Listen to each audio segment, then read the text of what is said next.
శనివారం తాడ్వాయి మండలంలో 205 లక్షల రూపాయల సమగ్ర శిక్షా నిధులతో నూతనంగా నిర్మించిన కస్తూర్బా గాంధీ బాలికల విద్యాలయ తరగతి గదుల మరియు వసతి గృహ భవనాన్ని రాష్ట్ర పంచాయతీరాజ్ గ్రామీణాభివృద్ధి, గ్రామీణ నీటి సరఫరా మరియు స్త్రీ శిశు సంక్షేమ శాఖ మంత్రి దనసరి అనసూయ సీతక్క, జిల్లా కలెక్టర్ దివాకర టీఎస్తో కలిసి ప్రారంభించారు. స్టాఫ్ టీచర్స్ అందరికీ, అదేవిధంగా వర్కర్స్కు, విద్యార్థులకు, పత్రికా రాజకీయ పార్టీల నాయకులకు, పోలీసు అధికారులకు, వివిధ శాఖల అధికారులకు అందరికీ కూడా హృదయపూర్వక నమస్కారాలు, ధన్యవాదాలు తెలియజేస్తా ఉన్నాం. అందరూ స్టూడెంట్స్ అంతా ఒక మంచి అవకాశం, మంచి వాతావరణం ఉంది. మరి తాడ్వాయి అంటేనే ఒక అడవుల జిల్లా, అడవుల మండలం, సమ్మక్క సారలమ్మ దీవెనలు ఉంటాయి మీకు. మనది ఎక్కడ అంటే మేడారం దగ్గర ఉండే తాడ్వాయి మండలం మాది అని అంటే చాలా గొప్పగా ఒక స్ఫూర్తి. కాబట్టి ఇక్కడ చదివేటువంటి అమ్మాయిలందరూ కూడా ఖచ్చితంగా ఒక స్ఫూర్తితో ముందుకెళ్ళాలి. సమ్మక్క సారలమ్మ సన్నిధిలో మనము పెరుగుతున్నాము, ఎదుగుతున్నాము, నేర్చుకుంటున్నాము. కాబట్టి మేము ఈ జీవితాలు కూడా భవిష్యత్తులో ఈ సమాజానికి ఎంతో ఉపయోగపడాలి.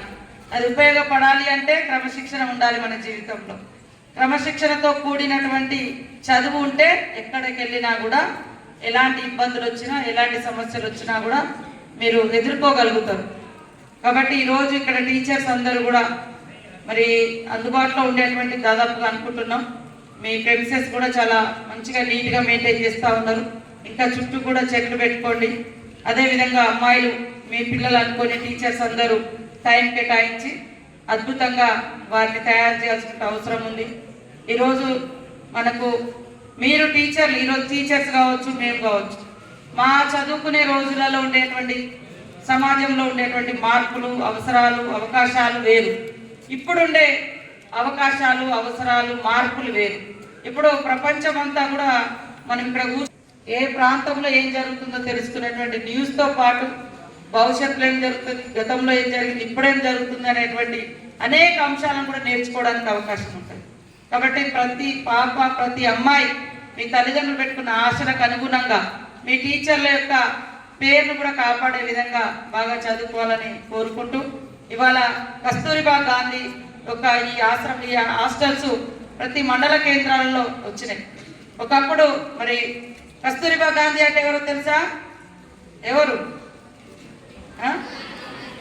గాంధీ గారి భార్య, ఈ దేశానికి స్వతంత్రం తెచ్చినటువంటి మహాత్మా గాంధీ గారి యొక్క భార్య. ఆమె పేరుతోటి మరి ఎంతో మంది పిల్లలకు ఇక్కడ ఆశ్రయాన్ని, చదువును కల్పిస్తున్నటువంటిది కస్తూరిబా గాంధీ, కస్తూరిబా స్కూల్స్. కాబట్టి వాటి యొక్క ఔన్నత్యాన్ని, గౌరవాన్ని కాపాడే విధంగా టీచర్స్ యొక్క బిహేవియర్ ఉండాలి. టీచర్లు కూడా చాలా క్రమశిక్షణగా రావాలి, టైమింగ్స్ మెయింటైన్ చేయాలి. పిల్లలు ఎక్కడన్నా, ఎందుకంటే మెయిన్ రోడ్కు అందుబాటులో ఉంటారు, ఇళ్లకు చెప్పినప్పుడు కూడా వాళ్ళ పేరెంట్స్ని పిలిచి మాత్రమే అప్పగించాలి. బయటికి వెళ్ళడం, అటు ఇటు వెళ్ళడం కాకుండా ఎవరు వెళ్ళినా దానికి ఒక బాధ్యత తీసుకునే విధంగా ఉండాలి. అదేవిధంగా నెక్స్ట్ మనకు వచ్చేటువంటి రిజల్ట్లో మరి మన కస్తూరిబా స్కూళ్ళ నుంచి టాపర్స్గా కూడా ఉండాలని మనస్ఫూర్తిగా కోరుకుంటూ, ఇంకా మాకు కన్నాయగూడెం, చెల్పాక ఇవన్నీ ఉన్నాయి. పొద్దున్న నుంచి మరి చల్వాయిలో కస్తూరిబా స్కూల్ ఓపెన్ చేసినాం అక్కడ. అదేవిధంగా ఈరోజు పోచాపురం, గురుకులము, కొడిచెల అవన్నీ కూడా తిరుగుతూ వస్తున్నాము ఇప్పటి వరకు. మీరందరూ మా కోసం చాలా టైం నుంచి వెయిట్ చేసిరు. మరొక రోజు తప్పకుండా మీతో లంచ్ కానీ, డిన్నర్ కానీ, నైట్ అవుట్ కానీ చేయడానికి నేను సిద్ధంగా ఉన్నానని తెలియజేస్తూ, wish you all the best. మంచిగా మెయింటైన్ చేయండి. మనం ఎన్ని గొప్ప ఎక్విప్మెంట్స్ తీసుకొచ్చుకున్నా, ఇన్ఫ్రాస్ట్రక్చర్ డెవలప్ చేసిన, వసతులు వచ్చినా వాటిని ప్రాపర్గా మెయింటైన్ చేయలేకుంటే ఎక్కడ కూడా శుభ్రత ఉండదు. అదేవిధంగా మరి ఆ నీట్నెస్ కనపడదు. కాబట్టి ప్రతి ఒక్కరు ఎవరికి వాళ్ళమే క్రమశిక్షణగా ఉండాలి, పరిశుభ్రత పాటించాలి. అదేవిధంగా స్టూడెంట్స్ అంటే స్టూడెంట్స్ లైఫ్, ముఖ్యంగా హాస్టల్ లైఫ్ అనేది చాలా గొప్పది. ఎందుకంటే ఇంట్లో ఉంటే తల్లిదండ్రులు, అన్న తమ్ముళ్ళే ఉంటారు. ఇక్కడ వందలాది మంది పిల్లలతో కలిసి ఉండి వాళ్ళకు తెలిసింది మనం నేర్చుకుంటూ, మనకు తెలిసింది ఇతరులో పంచుకోవడం, అదేవిధంగా బాధున్న, దుఃఖమున్న అక్క చెల్లెలాగా ఒకరికొకరికి పంచుకోవడం, ఓదార్చుకోవడము, ధైర్యాన్ని చెప్పుకోవడము, జ్ఞానాన్ని పంచుకోవడం, ఇవన్నీ కూడా హాస్టల్నే సాధ్యమవుతుంది. నేను కూడా హాస్టల్ స్టూడెంట్నే. 4th క్లాస్ నుంచి 10th క్లాస్ వరకు ములుగు గర్ల్స్ హాస్టల్లో, ఎస్టీ గర్ల్స్ హాస్టల్లో చదువుకున్నా. కాబట్టి హాస్టల్ జీవితం అనేక మార్పులను ఇస్తుంది. అందరితో కలిసిపోయే గుణాన్ని నేర్పుతుంది. క్యారెక్టర్ నేర్పుతుంది, అందరితో కలివిడిగా తిరిగేటువంటి అవకాశం ఉంటుంది.